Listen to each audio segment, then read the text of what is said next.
Paano nagsimula ang cellphone? Isipin mo ang isang araw na wala kang cellphone. Walang text, walang tawag, walang Facebook, TikTok, or YouTube. Mahirap isipin, hindi ba? Pero alam mo ba na may panahon na ang mga tao ay hindi pa nakakapagdala ng telepono sa kanilang bulsa? Ang tanging paraan para makatawag ay sa bahay, opisina, o pampublikong telepono. Kaya paano nga ba nagsimula ang cellphone? Sino ang nakaimbento nito?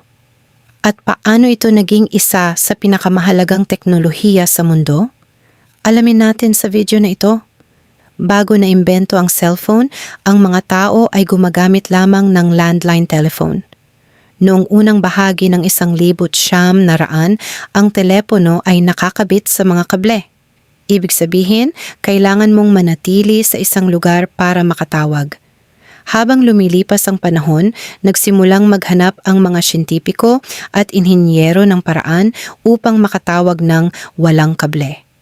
Noong dekada 1940 may mga mobile radio system na ginagamit ng militar, pulisya at mga sasakyan.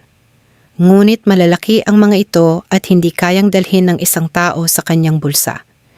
Dito nagsimula ang ideya ng isang portable na telepono. Noong Abril 3, 1973, isang engineer mula sa Motorola na si Martin Cooper ang gumawa ng kasaysayan. Ginawa niya ang kauna-unahang tawag gamit ang isang handheld cellphone. Kung nagustuhan mo ang video na ito, huwag kalimutang i-like, i-share at mag-subscribe para sa mas marami pang kaalaman tungkol sa teknolohiya at kasaysayan. Maraming salamat sa panonood at magkita-kita tayo sa susunod na video.